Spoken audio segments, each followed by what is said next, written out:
All right, welcome back, guys. As we have heard, the NHL has released its team of the decade. So today, we're going to take that team of the decade. We are going to throw it into NHL 20, and we're going to see if that team of the decade can win the Stanley Cup. Now, obviously, it sounds kind of easy, right? Well, probably, but maybe not, because we ended up sticking all these guys on the Chicago Blackhawks. Blackhawks being because they was the team that won the most Stanley Cups. We stuck them on the Blackhawks, and they still have the bottom 6 Blackhawks forwards, the bottom 2 defensemen. We did that because I figured if we'd go out and just make, all of these guys play on every single line, it was going to be an easy slam dunk Stanley Cup. So we thought we'd mix it up and only do them playing on their respective lines. So let's take a look at this team, starting off with the top line being Alex Ovechkin, Sidney Crosby, and none other than Patrick Kane. What a great season, or what a great decade these three players have had. And you'll notice one thing about these guys: the overalls are based on their HUD overalls, because we went and said, you know what, EA gave everybody a team of the decade card, let's go buy their team of the decade card. And I don't know, I'm a little bit surprised still by them team of the decade cards. Do you guys play HUD? Maybe you don't play HUD, but I was kind of surprised. Stamkos second line, Bergeron second line, and I'll show you here in a second why I was kind of surprised. Malkin second line, 91. But, you look at those overalls, and you would have thought, being a hot kind of thing, team of the year gets like a lot of, I guess, team of the year usually gets a high overall, team of the season gets a high overall. You think if he was the best player of the decade, you get a high overall. But when we slide on over to defense, not the case. Duncan Keith was the best defenseman of the decade, but he was, from an overall standpoint, like the 30th best defenseman. Nonetheless, though, it makes the challenge good. It makes the challenge a little bit more enticing with an 85 overall Duncan Keith, Drew Doughty at the 91. That is the top line for the all-decade team, and then the second line being Erik Karlsson and Zdeno Chara. Again, the lower overall. I was kind of shocked there. Seeing the 84 out of Chara, would have thought maybe, maybe a 90, 92, give him that range for best of the decade, but we'll see what Chara can do with just that 84 overall at 42 years old. Might see that overall go down a little bit more. And again, we brought it up. We just left the bottom players for the Blackhawks when it came to the bottom 6 of the offense and the last deep pair of the defense there, just to kind of keep things spiced up a little bit here, so it just isn't a slam dunk Stanley Cup win. Over in net, we have Marc-Andre Fleury and Henrik Lundqvist. This is where my questions come up. What did you guys think about the selections of this all-decade team? I agreed with a lot of them. Then we got the goalie, and it was like, wow, Fleury and Lundqvist. No Bobrovsky, no Carey Price. I bring up Bobrovsky because, I'm a biased Blue Jackets fan, of course, but he was the only guy in a decade to win 2 Vezinas. Who else can match that? I don't know. I mean, I can see why Fleury made it because of the Stanley Cups, albeit, he had to get benched for Matt Murray. Was it both seasons or just the one season? Matt Murray, there was one season he struggled and Matt Murray carried the team, right? Was the second season? I don't remember now. The Black or the Pittsburgh fans will be able to tell me how that went down. But regardless, Fleury's been doing great. You can't disregard. You'll watch what he did in Vegas. Like, that was just amazing to see him go over there and just put that team on his back that first season. So it's hard to disregard Fleury. It's elite competition. You only get to pick 2 goalies out of 30, so it's tough. I understand that. Other positions, I don't know. You guys got any other replacements there? Maybe on defense? Maybe? You look at it, it's hard because, it's 10 years ago. You start to think like, 10 years ago, Chara and Keith were very, very, very good players. They're still not that bad now, but that's the thing. You got to go over the entire decade. You can't be, short-minded and just looking at the last 2 or 3, 4 or 5 years. You got to look at how it's been over the past decade in general. But our Blackhawks right now looking pretty good. 32, 12, and 4. Even with the bottom 6s being the same, it looks like these top 6s. We're learning. We're going to take some notes here, write this down, so we can start winning some dang franchise rebuilds over here. You just got to load up the top 6 and a top 4 on defense will be good. But then again, we've done that, and we've had 50-win seasons before in our rebuilds, and we still don't get out of the first round. So there's no promises here yet with these Blackhawks. Right now, though, they're looking like they're going to win 50 games. Again, the question is, how much farther do they go once they get to that 50-win plateau, once playoffs start around? It looks like they're going to get the number 1 seed here against the Avalanche, I think. 54 wins, 9th. That's going to be the Blues. The Blues, a tough customer in the first round. We've seen what they can do in the Stanley Cup playoffs. We'll see what they can do this season. Ovechkin, 98 points. Good season by Obi. 54 goals. That was pretty close there. Yeah, that's pretty accurate for Obi. 54 goals. A lot of assists for him, but 29 goals and 58 assists by Kane. Malkin, 36 and 48. We've seen Crosby just dished it to everybody. 51 assists, 67 points. So a little bit low for him. But again, his overall got downgraded, right? At the end of the day, he had a 91 in his hot card, so he went from a 93 to a 91. So you see his stats are going to diminish a little bit. Makes sense. Drew Doughty, 62 points, 18 goals. Stamkos, 20 goals. A little bit low for Stammer as well. 90 overall. Had to check it. Is that what his overall is right now? I feel like that's his exact overall in the game right now. Bergeron, 19 goals, 40 assists. How did Bergeron do on the season? That should be our Selke winner right there. Did he have a good season? 62.7% in the faceoff dot. That was decent there. 113. Oh, man, did he have a good season? 113 takeaways, 45 giveaways. Oh boy. Ovi, same story. Look at him. 78 takeaways and 834 giveaways. Good for him. Didn't quite get the block shots in there, but he does lay that body down. We know he's good for that. Erik Karlsson, surprisingly, 55 points. The man you would have thought on defense would have flourished the most playing with all these guys actually was what? He's the second best defenseman, so it wasn't too bad there. Who are we missing here? Is it, oh, you know what it is? It's Char and Keith. Yeah, Char, 16 points. That low overall killed him. A +1, so that wasn't too bad there. We missed Duncan Keith. Nice, Duncan Keith's right there. 23 points, +19. Again, decent season, +19 better for Keith than it was for Chara over there. As far as the goaltenders were concerned, Marc-Andre Fleury, no switching with Lundqvist. It looks like Lundqvist riding a backup gig here most of the season. 43 and 16, a 910 save, 2.58 goals against. Henrik Lundqvist, 11-5-1. Not bad there as a backup there, doing a great job for this team. Look at the standings here real quick. Take a peek at how things turned out. 116 for the Blackhawks, 105. Good for the Wild. 97 out of the Stars. There's the Blues just making it. That's going to be a tough first round opponent.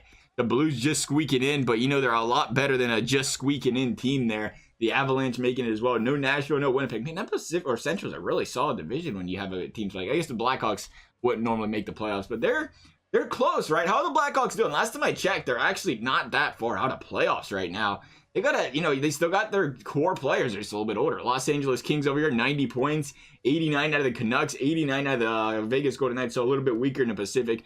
McDavid and friends just missing playoffs, finishing with 89 points, but probably the lowest row here. Yes, that's what it was indeed. Going to the Atlantic, it was the Florida Panthers. Oh, there's the teams with the hundreds. The Panthers, Maple Leafs, Lightning, and Bruins. And the Red Wings squeaking in. Look at them go. They can't win in the OHL, but they got the NHL going. Blue Jackets, baby. I like to see it. Hurricanes and Penguins. Wow, no Capitals. I guess we took Ovechkin. I always forget about that. We only took all these teams' top players. No wonder you've seen teams like Detroit do good. Panthers didn't lose anybody. And Toronto didn't lose anyone either. John Tavares missed it. I got some opinion out of the Islanders and Leafs fans on that one not making a team, but there's, like I said, there's just so many. That was the thing, even with being upset about Bobrovsky, you're narrowing it down to just 6 players on offense, 4 on defense, 2 in net. That's tough. There's a lot of really good players in the league. Here we go against St. Louis. We are not getting bounced in the first round. What are you doing? What are you doing? Want to talk about this over here, Chicago? Why are we down 1 game here? Got a little explaining to do heading to St. Louis. This is going to be a tough matchup. I told you, don't sleep on them Blues. 1-1 after 1. Patrick Kane and Tomas. I feel a lot better about this, though, if we do get bounced in the first round, because we have been, like I said, we've been struggling with the rebuilds. The rebuilds have been killing us lately, where we just can't get out of the first round, no matter how good of a season you had. You know, you think a team like this shouldn't have a problem getting out of the first round. There's an Ovechkin goal. Maybe Ovechkin. Yeah, it was Ovechkin. Called it. Blackhawks find themselves up by a goal here with about 13 minutes left in the third. Can they hold off the reigning, defending Stanley Cup champion St. Louis Blues? That is the question we have right now. Ovi, point blank range. What a save by Binnington. Braden Shen taking one up the top there. Nothing doing now. Blackhawks gonna win game number 6. And the dream lives on. Could you imagine the all-decade team getting bounced in the first round, being the President's winner? That would have been something. That President's Trophy curse is what it is. It lives on in this game like it lives on in real life. Let's get this going now. 1-1 after 1 again. Crosby, Sundqvist with the goals. Crosby, what a shot there. Sundqvist way out there on Fleury. Not one you want to see go in. There's the Blackhawks jumping out to a 2-3 lead. Duncan Keith, Ovechkin, Jaden Schwartz for the Blues. Period number 3, the Blackhawks with the lead. They're going to take another goal right there. And all of a sudden, it's a 2-goal game. Patrick Kane, what a shot from way up there. Patrick Kane again on Binnington. Binner's got a weak spot over there on the outside of them circles. He can't be letting those in. You wanted maybe a tip or something. There's a comeback goal. Vince done, but that's going to be too little too late, I think, here. Oh, maybe not. The Blues find oh, there it is. I was going to say the Blues find themselves within 1, but Binnington, Ovechkin, again, the same what is this? Did we just we're not gonna talk about this, Fleury? Fleury, to think. I was trying to find a reason for you to make this all-decade team over Bobrovsky, and you let in a goal from the blue line. Not just the blue line, the other side of the ice is blue line. We'll let you go, Fleury, because we're up by 2 goals here, but we're going to have a little talk after this game if we win. If we don't win, we're going to have a big talk before the game ends. There we go. Big win for the Blackhawks, getting out of the first round. Not before a little scare there, though, by Fleury. Letting in that goal within 1 goal. A big answer, though, by these Blackhawks and this all-decade team, though. Not to, let it shake them a little bit there. Letting a goal like that in, it was kind of scary there for them. We got Minnesota in the second round. That's a loss. And that might be the only one, though, that took it in overtime. They stole one against us at home, but going back home for game 5 can close out the series. Another overtime loser. Can't beat us in regulation. We shouldn't get these losses. That's the NHL rules right there. There's no you get points for losing, fellas. There we go. Minnesota heading. LA? What's LA doing? We even took Drew Doughty, and LA's making a playoffs. Oh, something. The engine of Simmons, I love it. I forgot all about LA. I just kind of glossed right over it when I was looking at the standings. LA in the conference finals in 2020. Who's seen that one coming? Could you imagine that one? There you go. An easy W. Maybe they didn't belong in the conference finals. Must have been an easy road there. Who we got in the Stanley Cup final? Oh, baby! Free win for the Blue Jackets. Let's go. Oh, we can't win this, Chicago. No, you can't. You cannot beat my Blue Jackets. Come on, there's a loss. There you go. Where you go. Let's go, baby. We're supposed to cheer for the decade team. Cheer for these Blue Jackets. Back-to-back shutties. Merzlikins hot. I don't know what these Blue Jackets are going to do. Corpus Al's about to come back, and Merzlikins is on fire. Oh, man, I love it, though. All right, series tied 2 apiece. I'm sorry, but I'm cheering for the Blue Jackets here. A little bit biased, or a lot. There's a W. Got a chance to end this one in Game 6. There's some goals. 8 of them. Had to talk about that shutout, and look what happens. First of the shutouts. Here we go. Game 6 is a loss. We're going to a Game 7. Cincinnati. Okay. We got a cool Cincinnati hockey team. Columbus. Chicago. Game 7. All decade versus no decade. Man, the Blue Jackets are probably laughing. They're just looking at like, hey, if we had those players, they would have probably all asked for a trade at some point in time in this team. We get period number 1 out of the way. Blue Jackets ahead early. Pierre-Luc Desbois. Blue Jackets. 1-0. We get period number 2. Let's do it. Oh, coming back. Kirby Dack taking care of business. Elvis Merzlikins not in that. We have Corpusala in that. Evgeny Malkin over there against the boards. That goal goes in a lot in this game. Let's see period number 3. Blue Jackets find themselves down 1. The all-decade team just has to hold them off for 17 minutes. Power play Blue Jackets.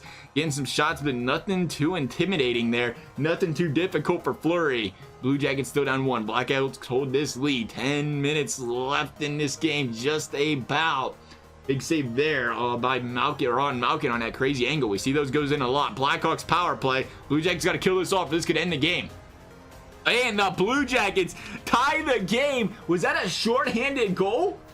Team was getting a little ahead of themselves. Bjorkstrand on Fleury, and this game is tied with 5 minutes left. Blue Jackets, Blackhawks. Blackhawks got the home ice here. Can't lose in front of them home fans, I don't think. But man, it's a pretty balanced game right here. This could go any way. Save on Bjorkstrand there. Blue Jackets all over the Blackhawks to end the period. But we're going to go to overtime. Next goal wins. What do we have in store for us in Chicago? Nyquist trying for that angled shot. Not going today. Try to get a little redirect in there probably. Not happening. Big save there. Corpusala 1. Stamkos. You got to be careful. The right-handed shot on the left side, though. Probably a little bit more difficult. No one-timer coming off on that one. Connor Murphy from the point. Not a lot going. A second shot from the point. This time, Drew Doughty. Big saves there by Corpusala. Just getting in the rhythm here. Speed this up just a little bit. Game. Oh, Blue Jackets! Drew Doughty wouldn't. Well, that ain't Drew Doughty. Well, you know, what take Drew Doughty on Columbus? Oliver Bjorkstrand, man, killing it. He's on fire. Absolute fire. The Blue Jackets are going to win the Stanley Cup, and they're going to do it by beating the all-decade team. I couldn't be happier. Oh, the all-decade team losing in set. They got to the Stanley Cup Finals at least. At least they got there. Just couldn't close the door. Let's see how these awards are shaping out for us here real quick. I'd assume we took a couple home. Bergeron had to take home that Selke, didn't he? He had an outstanding season from a face-off defensive standpoint. Tavares getting the Art Ross. Look at that. He's proving a point. He was just talking about it. Tavares didn't make the team. Not happy about it. Ovechkin with the heart, though. James Norris going to Hedman. Lady Bing going to Patrick Kane. Jack Hughes picking up the Calder. That's not Kako. Or who? Is it usually Kako? I think it's usually Kako that gets it. Makar either. Conn Smythe, Bjorkstrand, of course. He got 2 goals in that Game 7. He deserved it. Vezina going to Corpusalo. The Jennings going to Sergei Bobrovsky. Bill Masterton going to Alexiak. Franklin J going to Ryan O'Reilly. He tried. Bergeron just can't outdo Ryan O'Reilly this game. It's too hard to defeat him. That's going to conclude this video, though, guys. If you enjoyed, a big thumbs up and subscribe. Appreciate it. Never required otherwise. Thank you guys for watching, and we will see you next time.